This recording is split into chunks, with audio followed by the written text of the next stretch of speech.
Hi students. இன்னைக்கு செஷன்ல நம்ம ரொம்ப முக்கியமான ஒரு கான்செப்ட் பார்க்க போறோம். So far நாம டிஸ்கஸ் பண்ணது எல்லாமே சிங்கிள் பாயிண்ட் சார்ஜ், ஒரு தனித்த புள்ளி மின்னூட்டம் தரக்கூடிய பண்புகளை தான் பார்த்தோம். ஸோ இந்த செஷன்ல இருந்து நம்ம பார்க்க போறது டைபோலை பத்தி படிக்க போறோம். அதாவது மின் இருமுனையை பத்தி படிக்க போறோம். எலக்ட்ரிக் டைபோலுடைய ப்ராப்பர்ட்டிஸ் என்ன, எலக்ட்ரிக் டைபோல் எவ்வளவு ஃபீல்டு கொடுக்கும் அப்படிங்கறத பத்தி தான் நம்ம இதுக்கப்புறம் வரக்கூடிய செஷன்ஸ்ல பார்க்க போறோம். இனி வரக்கூடிய இந்த செஷன்ஸ் எல்லாமே ரொம்ப முக்கியமான வீடியோ செஷன்ஸா இருக்கும்னு நினைக்கிறேன். ஏன்னா எக்ஸாமினேஷன் பாயிண்ட் ஆஃப் வியூ நம்ம எதிர்பார்க்கக்கூடிய கேள்விகள் எல்லாம் இதுல இருக்குங்கிறதுனால ரொம்ப கேர்ஃபுல்லா கவனிங்க. ஒரு தடவைக்கு 2 தடவை ரிப்பீட் பண்ணி பாருங்க. ஸோ நிச்சயமா புரியும். இப்ப மின் இருமுனை அப்படின்னா என்ன? மின் அப்படின்னா எதை குறிக்குது? மின் துகளை குறிக்கிறது. இருனா எவ்வளவு? 2. முனைங்கிறது இங்க எதை குறிக்குதுன்னா பாசிட்டிவ் நெகட்டிவ், நேர் மின் துகள் எதிர் மின் துகளை குறிக்குது. அப்ப மின் இருமுனை இந்த வார்த்தையிலிருந்து நம்ம என்ன பண்ணிக்கலாம், மீனிங் புரிஞ்சுக்கலாம். சோ மின் இருமுனை அப்படிங்கிறது இரு சமமான ஈக்குவலா இருக்கணும். சோ ஒன்னு கியூவா இருக்குன்னா இன்னொன்னு மைனஸ் கியூவா இருக்கணும். இரு சமமான எதிரெதிரான, பாருங்க இது பிளஸ் கியூ, இது மைனஸ் கியூ. இது எண் மதிப்பை பொறுத்த வரைக்கும் ரெண்டுமே சமம். ஆனா இது மைனஸ், இது பிளஸ். இரு சமமான எதிரெதிரான மின் துகள்கள், ஒன்னு நேர்மின் துகள் இன்னொன்னு எதிர்மின் துகள், ஒரு சிறிய இடைவெளியில நம்ம என்ன பண்ணி வச்சிருக்கிறோம், பிரிச்சு வச்சிருக்கோம். அப்படி பிரிச்சு வச்சிருக்கிறதுனால இந்த அமைப்பை தான் நம்ம என்ன சொல்றோம்னா மின் இருமுனை அப்படின்னு நம்ம சொல்றோம். ரைட்? சோ மின் இருமுனை என்பது இரு சமமான மற்றும் எதிரெதிரான அல்லது வேறின மின்னூட்டங்கள், வேறின மின் துகள்கள், இரு சமமான வேறின மின் துகள்கள் சிறிய இடைவெளியில் பிரிக்கப்பட்டுள்ள அமைப்பு. அவ்வளவுதான் டெஃபினேஷன். மின் இருமுனை என்றால் என்ன அப்படின்னு ஒரு क्वेश्चन கேக்குறாங்கன்னா, இரு சமமான வேறின மின் துகள்கள் சிறிய இடைவெளியில் பிரிக்கப்பட்ட அமைப்பு. The definition for electric dipole is when two equal in magnitude and opposite in charge, the two point charges separated by a finite distance constitutes an electric dipole. இதுதான் நமக்கு ஒரு மின் இருமுனையை தருகிறது. ஓகே, இப்ப இந்த மின் இருமுனைக்கு என்ன இருக்கு அப்படின்னு சொன்னா ஒரு முக்கியமான ஒரு physical property இருக்கு. This electric dipole has very important physical property called a dipole moment. அதாவது மின் இருமுனை திருப்புத்திறன் அப்படின்னு ஒன்று இருக்கு. சோ இந்த மின் இருமுனை திருப்புத்திறன் பாத்தீங்கன்னா நம்ம ப்ரூவ் பண்ண போறோம். மைனஸ் கியூல இருந்து பிளஸ் கியூவை நோக்கி அமையும். சோ மைனஸ் கியூல இருந்து பிளஸ் கியூவை நோக்கி அமையும் மின் இருமுனை திருப்புத்திறனை நம்ம பி வெக்டர்ல, நம்ம is a vector quantity, so B வெக்டர்ல நம்ம அதை நோட் பண்றோம். கோஆர்டினேட் சிஸ்டம் போட்டு பாத்தீங்கன்னா இப்போ இதோட பொசிஷன் வெக்டர் பார்க்கறப்ப இந்த பாயிண்ட் சார்ஜ் Q ஆரிஜின்ல இருந்து, இது ஆரிஜின், இது x ஆக்சிஸ், இது y ஆக்சிஸ். அப்ப இது எவ்வளவு இருக்குன்னா r பிளஸ் அப்படிங்கிற பொசிஷன் வெக்டர், ஆதி புள்ளியை பொறுத்து மின்னூட்டம் மின் துகள் Q வினுடைய நிலை vector r plus vector. So Q இங்க இருக்கு. அப்ப இது எங்க இருக்கும், இது r மைனஸ் வெக்டர் அப்படின்னு சொல்றோம். சோ இந்த ரெண்டு மின் துகள்களுடைய நிலை வெக்டர்கள் ஒன்னு r plus vector, r minus vector. The position vector of this point charge Q is r plus vector. அதே போல the position vector of this negative charge r minus vector. Okay. இப்ப எதெல்லாம் மின் இருமுனையா இருக்கு? Let us see some examples. இப்ப உதாரணமா H2O நீர் மூலக்கூறு என்னவா இருக்கு, ஒரு மின் இருமுனையா இருக்கு. கார்பன் மோனாக்சைடு என்னவா இருக்கு, மின் இருமுனையா இருக்கு. இது மாதிரி நிறைய எக்ஸாம்பிள்ஸ் நம்ம பார்க்க முடியும். எதெல்லாம் மின் இருமுனைகளா இருக்கு அப்படிங்கறத நம்ம பார்க்கும்போது நீர் மூலக்கூறு, கார்பன் மோனாக்சைடு, அதே போல அம்மோனியா NH3, அம்மோனியா ஒரு மின் இருமுனை, அப்புறம் HCl ஹைட்ரஜன் குளோரைடு. சோ இது எல்லாமே மின் இருமுனைகளாக கருதப்படுகிறது. இப்போ இதுல I take this one.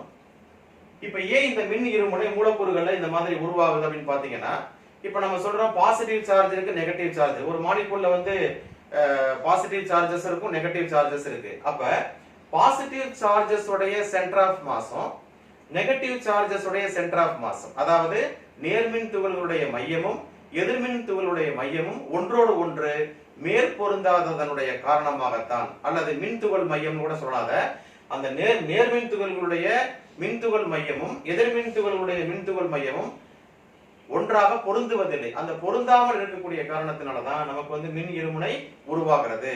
The reason for the existence of electric dipole is the center of the positive charges and center of the negative charges, they do not coincide on each other, so they all simply separated by a distance.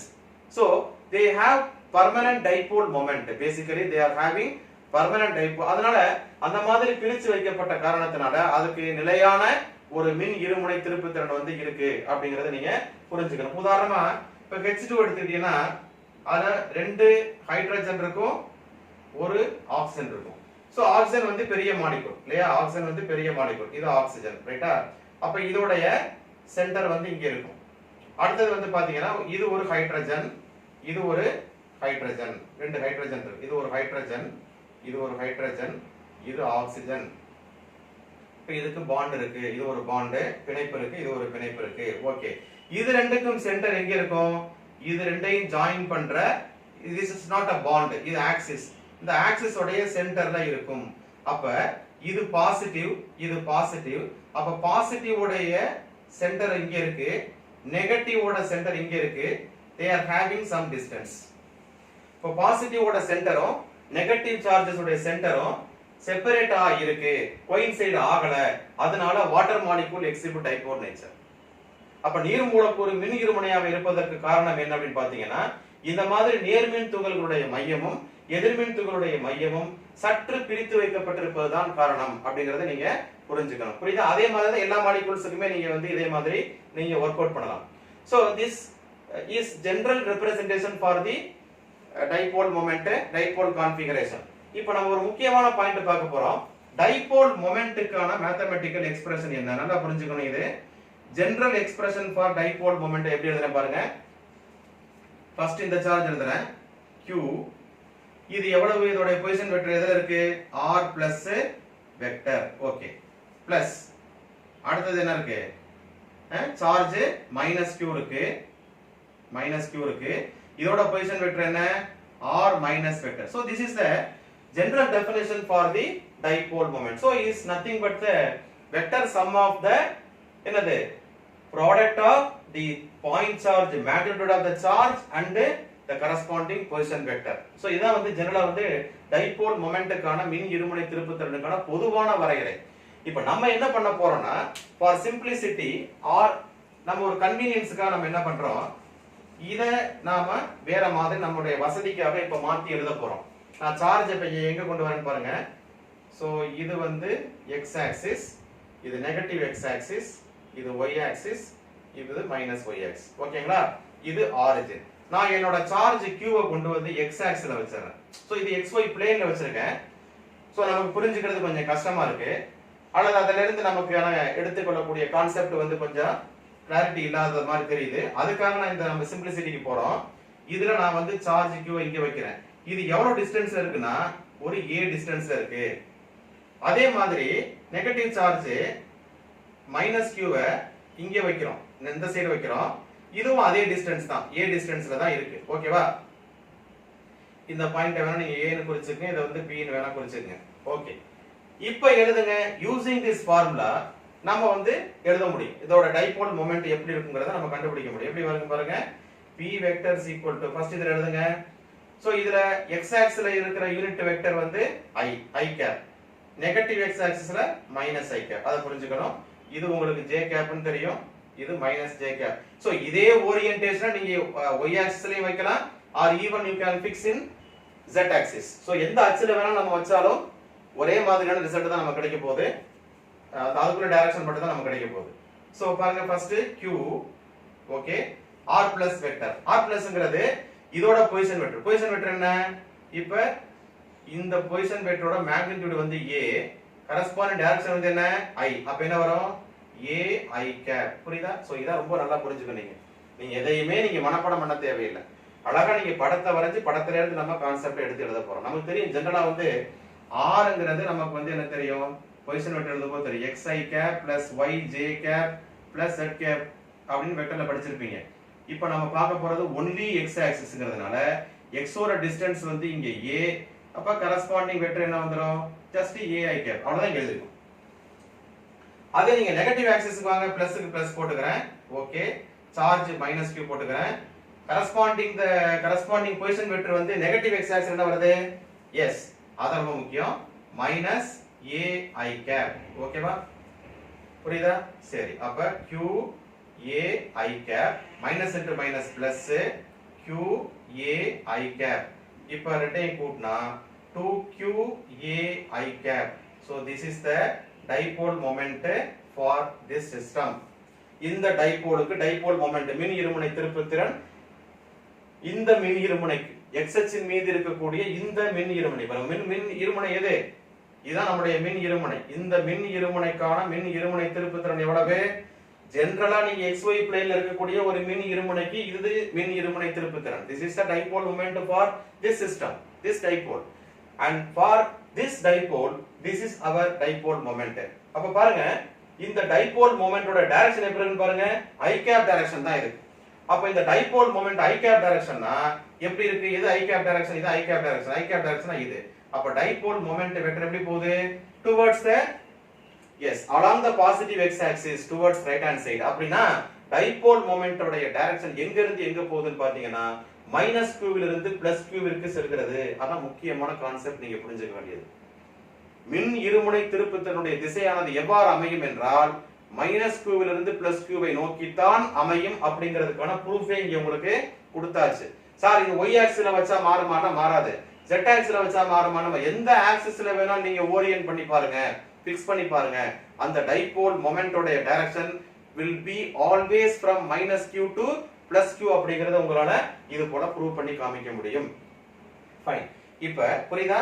So ஈஸியா follow பண்ணிக்குவேன்னு நினைக்கிறேன். இப்போ நாம இதோட எண் மதிப்பை கண்டுபிடிப்பதன் மூலமாக நாம இத வந்து டிஃபைன் பண்ணிடலாம். டைபோல் மொமெண்ட் டிஃபைன் பண்ணலாம். I take modulus of p vector. So அப்ப என்ன வரும்? 2qa ஆல்ரெடி ஸ்கேலார் தான். modulus of i cap. modulus of i cap எவ்வளவு? it is equal to 1. ஏன்னா அது ஓரலகு vector. modulus of p vector வந்து just p. so p வந்து 2qa. அப்ப மின் இருமுனை திருப்புத்திறனோட எண் மதிப்பு எப்படி இருக்குன்னு பாருங்க. just 2qa. அதாவது நமக்கு q இத வந்து இப்படி எழுதலாம். q into 2a அப்படி எழுதிக்கலாமா? ஓகே. சோ அப்ப மின் இருமுனை திருப்புத்திறனை எப்படி நீங்க வரையறுக்கலாம்? எப்படி வரையறுக்கலாம்? மின் இருமுனையில் உள்ள ஏதேனும் ஒரு மின் துகளை எனி சார்ஜ் அதோட எண் மதிப்பு எடுத்துக்கிறோம். அந்த டைபோல்ல உள்ள சார்ஜஸ்ல ஒரு எண் மதிப்பு ஒரு சார்ஜ் எடுத்துக்கிறோம் q இன்டு அதோடைய தொலைவு, அந்த ரெண்டு மின் துகள்களுக்கு இடைப்பட்ட தொலைவால் பெருக்க கிடைக்கும் பெருக்கல் பலன். மின் இருமுனையில் உள்ள ஏதேனும் ஒரு மின் துகளின் எண் மதிப்பை அவ்விரு மின் துகள்களுக்கு இடைப்பட்ட தொலைவால் பெருக்க கிடைக்கும் பெருக்கல் பலன். so it is the product of the any one of the charge in magnitude and the distance between the charges is defined as the dipole moment. இதுதான் மின் இருமுனை திருப்புத்திறனுக்கான வரையறை. அப்ப இதுக்கு என்ன அலகு வரும் பாருங்க. இது மின்னூட்டம், அப்ப இதோட அலகு கூலும், இது தொலைவு, அப்ப இதுக்கு அலகு வந்து metre. So coulomb metre, it is not centimetre. நிறைய பேர் தப்பா புரிஞ்சுக்கிறோம். it is coulomb metre. அப்ப இதுக்கு பரிமாண வாய்ப்பாடு என்ன வரும்? அடுத்து அதையும் தெரிஞ்சுக்கணும். பரிமாண வாய்ப்பாடு பாருங்க. பரிமாண வாய்ப்பாடு சார்ஜ், சார்ஜுக்கு என்ன நமக்கு ஏற்கனவே தெரியும். I is equal to q by t. அப்ப q வந்து என்னது? it. அப்ப என்ன வரும்? இதுக்கு ஆம்பியர், இதுக்கு டைம் at சார்ஜ். இது என்னது? Simply distance. அப்ப டிஸ்டன்ஸ்ங்கிறது l. சோ atl அல்லது alt அல்லது lta எந்த ஆர்டர்ல எழுதணுமோ எழுதிக்கங்க. lta இந்த ஆர்டர்ல எழுதிக்கங்க, அல்லது let ஆர்டர்ல எழுதிக்கங்க. சோ இதான் வந்து டைபோல் மொமெண்ட்டுக்கான பரிமாண வாய்ப்பாடு. So dimensional formula for dipole moment. அதே போல இது பரிமாண வாய்ப்பாடுன்னு சொல்றோம். சோ இவ்வளவுதான் நம்ம வந்து டைபோலை பத்தி நம்ம தெரிஞ்சுக்க வேண்டிய முக்கியமான விஷயங்கள். ஆனா ஒரே ஒரு பாயிண்ட் நீங்க தெரிஞ்சுக்க வேண்டியது, பொதுவாக டைபோல் மொமெண்டோட டைரக்ஷன் வந்து நமக்கு வந்து q ல இருந்து q க்கு இருக்கும் அப்படிங்கறத நீங்க புரிஞ்சுக்கணும். நல்ல ஒரு விஷயம் தெரிஞ்சுக்கங்க சார்.